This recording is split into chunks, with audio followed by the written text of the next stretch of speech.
La situación se describe con sencillez, es que desde 1997 hasta la actualidad, en el barrio de Lavapiés, como un barrio significativo de estos procesos en el centro de Madrid, se ha producido una escalada de precios del valor inmobiliario, de los bienes inmuebles, de todo tipo de bienes inmuebles, sin precedentes y además prácticamente sin ningún tipo de recesión. Eso convencionalmente, no tan convencionalmente, recientemente se ha empezado a identificar por parte de casi todo el mundo como con dos conceptos que se utilizan bien que se utilicen, de manera un poco laxa, que es la gentrificación y la turistización. E incluso ha habido un momento, sobre todo a partir del proceso de incorporación de la turistización a los cambios del tejido social, económico y cultural de Lavapiés, ha habido un momento en que la turistización ha parecido un fenómeno nuevo. Nuestra idea es que no es un fenómeno nuevo, sino que es la consecución normal, temporal, no tiene por qué ser eterna, del proceso de transformación del valor inmobiliario en Lavapiés. Y a eso sí lo hemos llamado convencionalmente desde hace muchos años en Lavapiés y ahora posteriormente por parte de casi todo el mundo, un proceso de gentrificación. Lo hemos estado utilizando en términos clásicos, es decir, con una parte de análisis de incorporación de los análisis de clase a las transformaciones urbanas, dirigidas desde arriba y dirigidas fundamentalmente con objetivos económicos y que, por tanto, atraviesan las transformaciones de los territorios en todas sus composiciones, sociales, socioeconómicas, de población, de características culturales e incluso de usos. Así pues, una situación que se describe con sencillez, una escalada constante de precios del valor inmobiliario en el barrio de Lavapiés, pero que tiene un montón de perfiles que pensamos que es interesante utilizar. Nuestra intención es, digo nuestra porque yo formo parte de un colectivo que hemos estado trabajando esto durante años, es fijar en parte esto que resulta muy llamativo en la actualidad, cuál es su origen, cómo se puso en marcha, cuándo se puso en marcha y por qué se puso en marcha. Porque frente a la caracterización de que sean fenómenos naturales, las transformaciones urbanas y demás, también es cierto que hay agentes que están trabajando insistentemente en una dirección, una tendencia. Para eso, nuestra manera de mirar es introducir un análisis local, pero añadir además un análisis, digamos, global. Es decir, que pensamos que hay que situarlo en los términos históricos en los que Lavapiés fue objetivo de transformación, pero esa situación histórica no se puede comprender, o los procesos que intervienen después no se pueden comprender si no se meten dentro de las transformaciones a nivel global que ha ocurrido, no solo en los conceptos de ciudad, sino también en los procedimientos de construcción de acumulación de capital, de valor de capital, que es el proceso que hemos llamado convencionalmente globalización, una forma de internacionalización de acumulación de capital, que basa sobre todo los procesos de valorización en la financiarización y en la libertad de circulación. Hacemos eso porque introducir las dos miradas nos permite una explicación más precisa, pero también porque nos ha servido para orientar las críticas y también las formas de resistencia de los procesos. De otra manera, si piensas que puedes solucionar la situación del tercero D del número 6 de la calle Amparo sin considerar que sobre esa situación están influyendo más cuestiones que la relación entre el que está habitando y el gobierno municipal y las fuerzas económicas locales, lo llevas claro. Es imposible pensarlo. Quizá en el 97 era más fácil pensarlo, es muy difícil pensarlo en el 2020. Eso quiere decir, por tanto, y aporta ya una primera hipótesis, que la situación que se ha ido produciendo en Lavapiés ha cambiado, no viene solo de origen, sino que a través de todo este tiempo se han ido introduciendo nuevos factores de influencia, que no estaban previstos en el 97, Pero claro, la economía, la vida es dinámica y ha habido nuevos procesos. Uno sería, desde luego, la crisis de 2008, pero otro es las consecuencias de la crisis de 2008 y los procesos de entrada de capitales internacionales organizados de otra manera a como estaba en el 97, básicamente, por ejemplo, ahora con los fondos de inversión internacional, ¿no? Entonces hay factores que vienen de origen, factores que se van incorporando y veremos que van a ser factores muy decisivos, ¿no?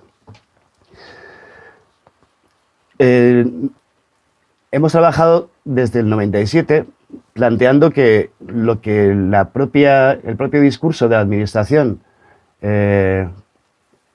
utilizaba como elemento central es en efecto un elemento central de la transformación. Lavapiés empieza a sufrir una transformación a partir de un plan de rehabilitación en el área preferente de rehabilitación de Lavapiés en 1997, en el que el diseño metodológico básico se centra en la apuesta por una acción conjunta de lo público y lo privado. La iniciativa público-privada como motor de la transformación. En ese marco, la propia rehabilitación, los propios documentos de la rehabilitación establecían que la responsabilidad del espacio público, de las administraciones públicas, del dinero público en última instancia también, era formar una batería de regulaciones adecuadas para que la iniciativa privada encontrara el mejor terreno posible para poder invertirse. De otra manera, que la forma de regulación pública se adecuara a los modos de circulación y acumulación del capital interesado en el sector privado y que garantizara, a su vez, un traspaso directo de los fondos públicos a la iniciativa privada.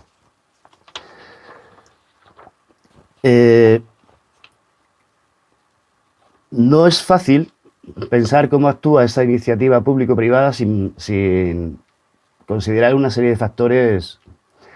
Algunos están en el origen y otros en el proceso de transformación, de factores que van a influir decisivamente y que además plantean la posibilidad real de que se pueda hacer la transformación. En buena medida, el jugo de todo este proceso es posible que esté en el análisis de estos 5 factores. Uno es el factor sociológico. El espacio donde se interviene es un espacio intervenible, es decir, un espacio donde los sujetos que están habitando el territorio son sujetos con unas características determinadas, características socioeconómicas, características de población, pero también características, digamos, políticas. Es decir, no se encuentra un plan de rehabilitación que viene externamente, proyectado por la administración pública, no se encuentra con un espacio, un tejido social que tenga su propio proyecto alternativo.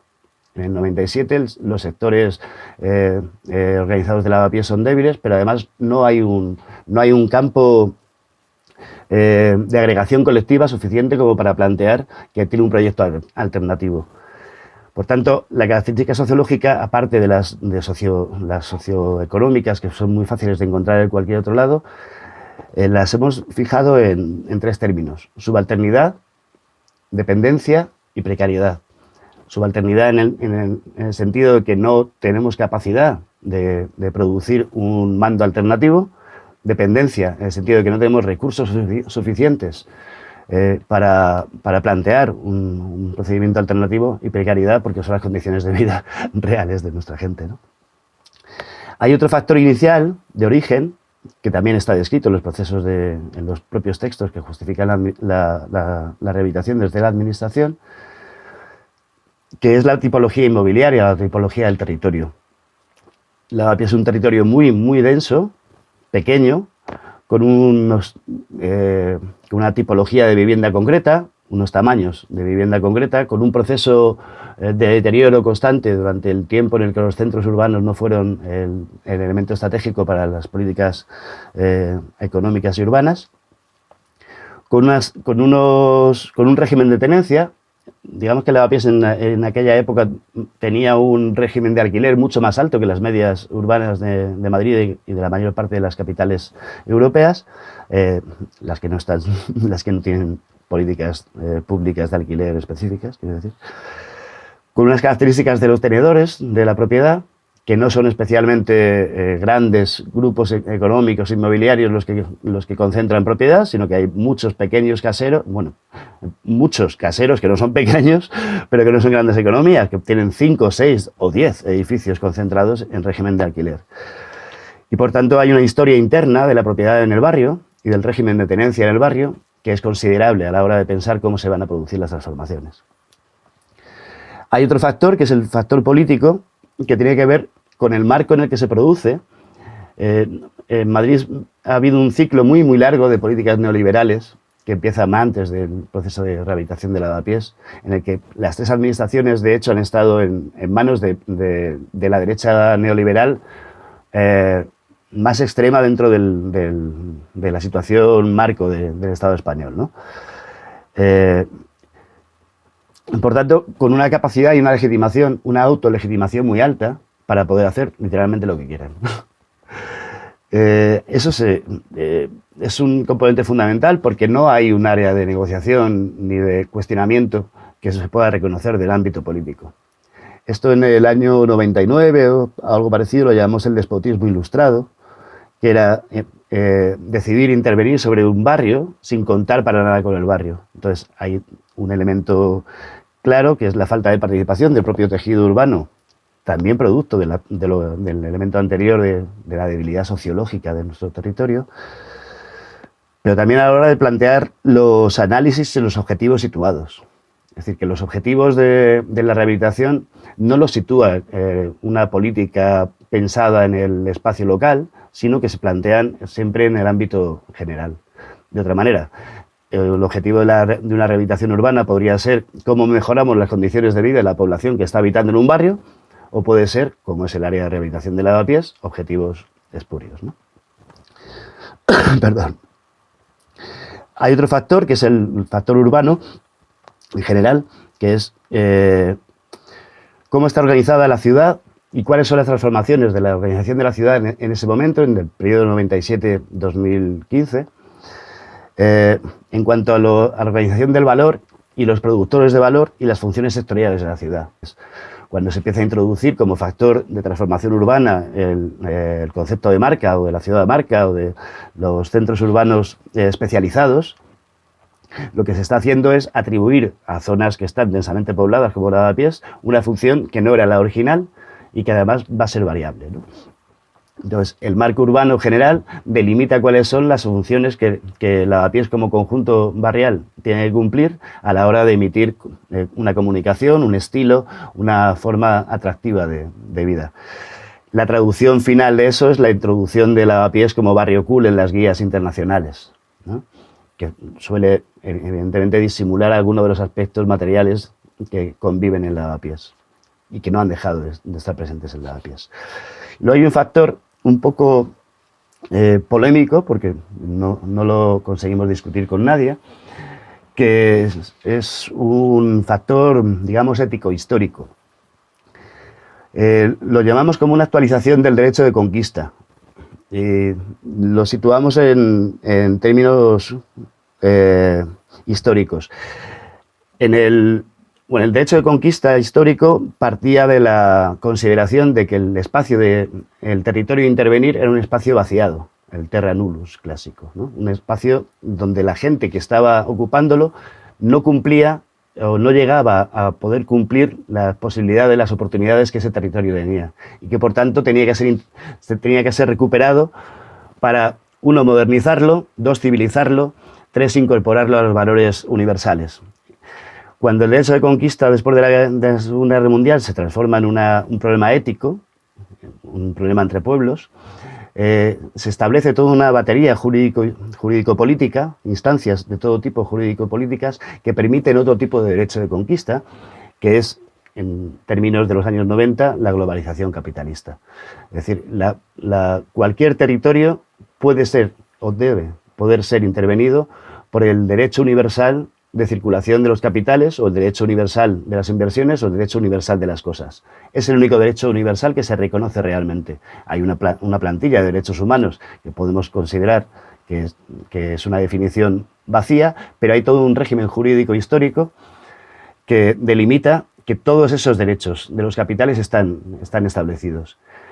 Cuando decimos que hay que introducir este factor es porque pensamos que el factor previo para poder intervenir sobre un territorio de manera abrupta, como Lavapiés o como otros barrios del centro, es considerar que los valores que aporta la población que está en ese lugar, las relaciones sociales, tienen un valor secundario con respecto al valor supremo de las inversiones de capital. Es decir, Lavapiés sirve más como un espacio de valorización que como un espacio de uso.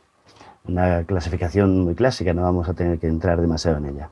Pero digamos que este análisis lo hemos incorporado poco en términos de poder discutirlo, quizás será motivo de discusión posterior con gente que nos quiera rebatir esta tesis. Entonces, pero es cierto que sin el vaciado de las características sociales y del valor de las características sociales de un barrio es muy difícil considerarlo un territorio de inversión libre.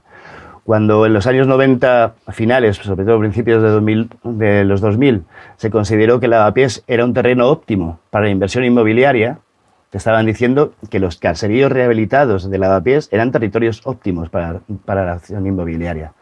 Que la buhardilla de 20 metros que había acogido una familia durante 30 años se había convertido en un apartamento ideal parejas, significaba que era un territorio abierto a la posibilidad de inversión y que no estaba delimitado solo a un alcance de la inversión. No era el territorio para los grandes inversores, era el territorio para cualquiera que forma parte del capitalismo popular.